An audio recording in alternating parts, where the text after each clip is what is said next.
Buenos días. Continuamos con la época clásica de la antigua Grecia. Esperamos a que estéis todos. ¿Estamos? Bien, el que llega tarde ya se va sentando. Perfecto, estupendo.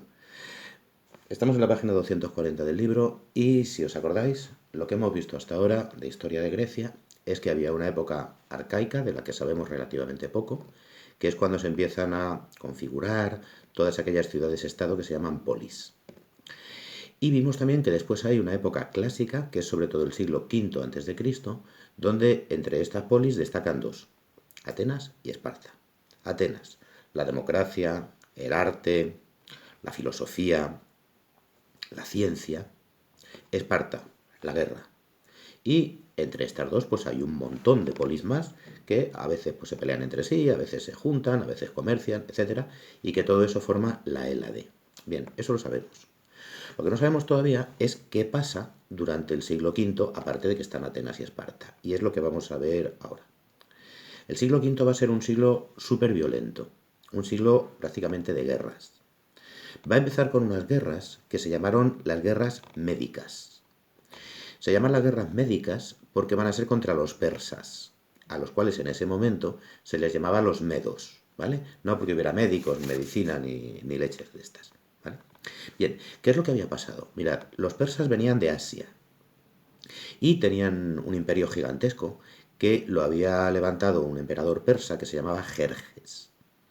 Este tal Jerjes, que en vuestro libro no viene, había conquistado un montón de territorios y entre otros había conquistado las polis griegas que estaban en Asia Menor, en la actual Turquía. Por favor, mirad el mapa de la página 240 y veréis cómo a la derecha hay un montón de pequeñas ciudades, como por ejemplo Lesbos, Focea, Éfeso, Mileto, Halicarnaso. Todo eso que ahora está en Turquía formaba parte de la Hélade y los persas, los medos, lo habían conquistado. ¿Qué pasa? Que después de la conquista persa del territorio, muchas de estas polis se rebelaron contra los persas a principios del siglo V a.C. y pidieron ayuda a otras ciudades griegas, a otras ciudades de la Hélade. Y muchas de estas ciudades pues acudieron en su ayuda y le declararon la guerra a los persas. ¿Quién fue el líder de estas ciudades? Pues fue Atenas, aunque Esparta era más poderosa militarmente, pero realmente quien tomó la iniciativa fue Atenas. Se estallaron, por lo tanto, las que conocemos como guerras médicas, que tienen dos etapas, la primera guerra médica y la segunda guerra médica. Todo esto empezó en el año 499 a.C. Como los siglos y los años antes de Cristo van al revés, pues estamos hablando del primer añito del siglo V a.C. Y la primera fue dirigida por el persa Jerjes, que invadió Media Grecia, pero que al final fue derrotado, sobre todo por los atenienses, en una batalla que se llamó la batalla de Maratón. Maratón es un sitio que está concretamente a 42 kilómetros y 200 metros más o menos de Atenas. ¿Qué ocurrió? Que ahí los atenienses contaban con un tipo de soldados llamados hoplitas, que los tenéis en la página 240 arriba, que funcionaban todos como una unidad. Todos tenían el mismo armamento, que era un escudo redondo grande, llevaban unos protectores de bronce en las piernas, que se llamaban grebas, y una lanza muy grande. Y cada soldado, cada hoplita, lo que hacía era que con su escudo protegía, no a sí mismo, sino protegía al soldado que estaba al lado. Y utilizaba lo que quedaba entre su escudo y el de su compañero de la derecha para utilizar la lanza. Lo habréis visto en muchas películas como la de los 300. Esta formación de hoplitas, de lanceros, se llamaba falange, que luego lo utilizaría muchísimo Alejandro Magno ciento y pico años después. Bien, ¿qué ocurre? Que una falange griega luchaba como una unidad y era prácticamente invulnerable, era prácticamente imbatible para la tecnología y para la forma de luchar de la época. Con lo cual, bueno, pues los griegos, sobre todo los atenienses, consiguieron parar al ejército persa en la batalla de Maratón. Seguro que lo de Maratón os suena. Bien, cuando ganan la batalla tienen que avisar rápidamente a Atenas de que han ganado, porque van con los heridos y porque tienen que mandar refuerzos para perseguir a los persas y todo esto, y envían un corredor, enviaron a un tío, que recorrió los 42 kilómetros 200 metros para llegar a Atenas, y se cuenta que según llegó dijo lo que había pasado y después cayó muerto. Y ese es el origen de la carrera de la maratón, que tiene 42 kilómetros y ciento y pico metros, ¿no? Bien, parece que la cosa pintaba bien para los griegos, hasta que, 10 años después, vuelven los persas, pero esta vez comandados por el hijo de Jerjes, Darío. Para los que habéis visto la película de los 300, que es una película muy fantástica, pero que alguna cosilla se saca, pues es el malo que dirige a los persas, que no llevaba todos esos piercings ni nada.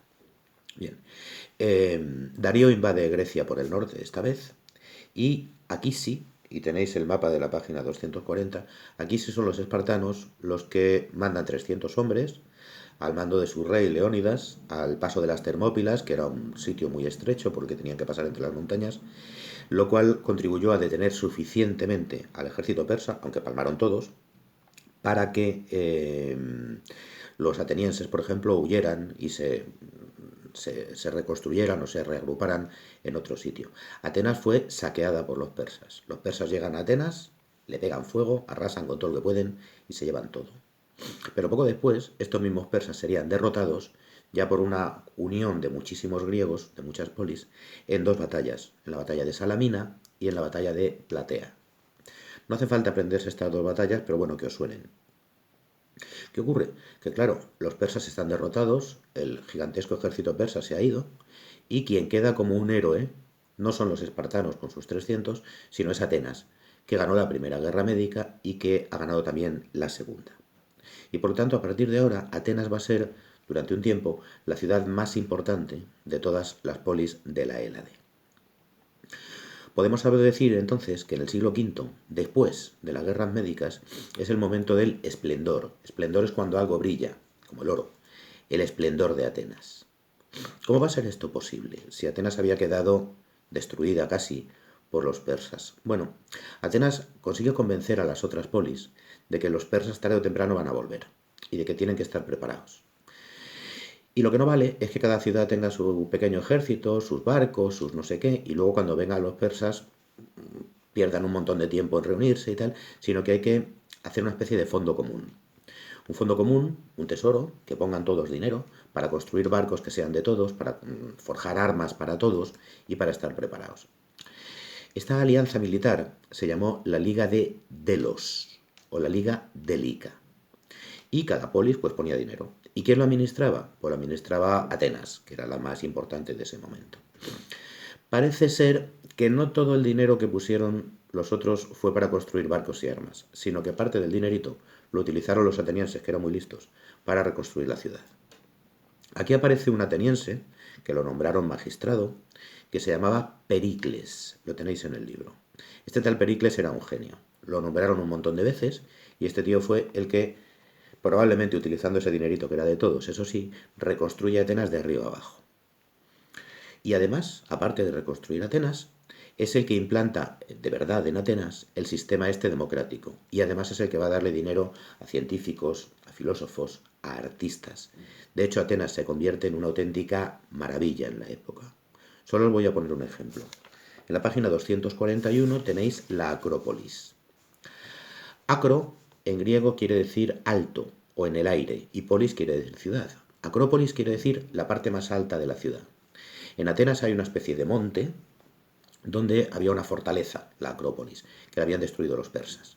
Bueno, pues Pericles la va a reconstruir, hoy en día todavía se puede visitar los restos que quedan, y tenéis ahí una auténtica maravilla de la arquitectura y del arte griego. Mirad, se entraba por un sitio que se llaman los Propíleos, ahí había un museo de escultura y había una biblioteca también.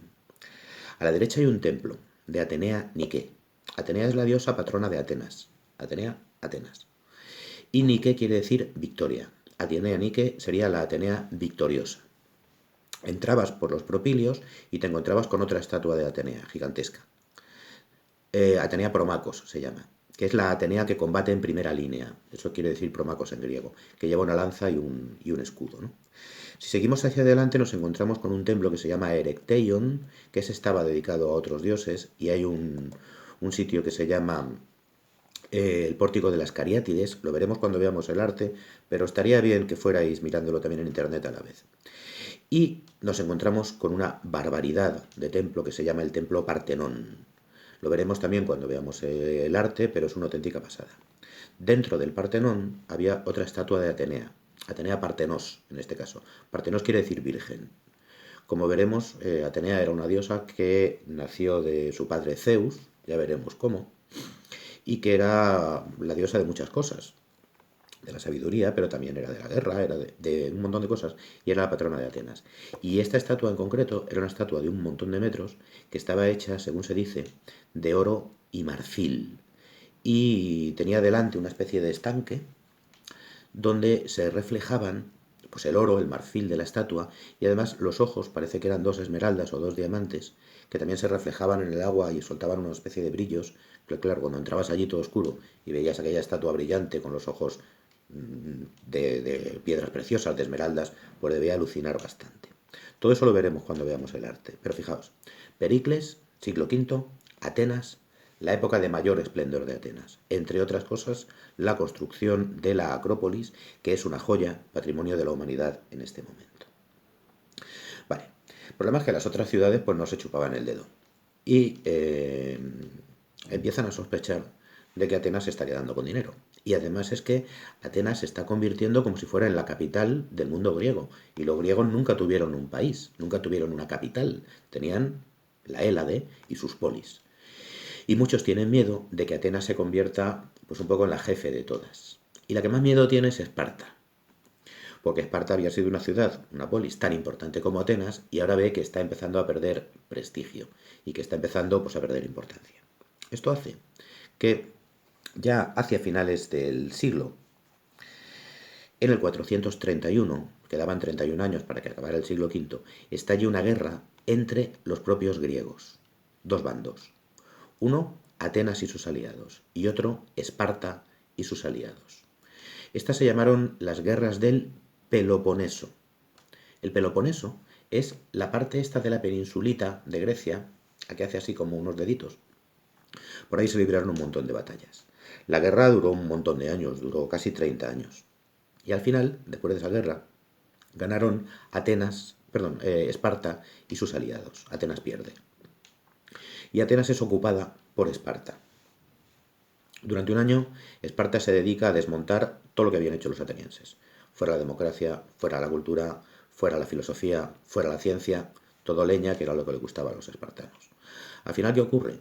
Que después de la victoria de Esparta va a haber un montón de rebeliones de las polis en contra de Esparta, todo aquello va a ser un lío, van a ser como 20 o 25 años más de guerras civiles entre una polis y otra, y al final, cuando acabe el siglo V, toda aquella maravilla que había sido Atenas y otras polis, van a ser ciudades ya empobrecidas por la guerra, ciudades debilitadas, y esto va a ser el principio de ir para abajo, es decir, el principio ya del fin de lo que sería la época clásica. En la próxima clase veremos qué pasa a continuación con la época helenística. Espero que estéis todos muy bien y nos veremos pronto.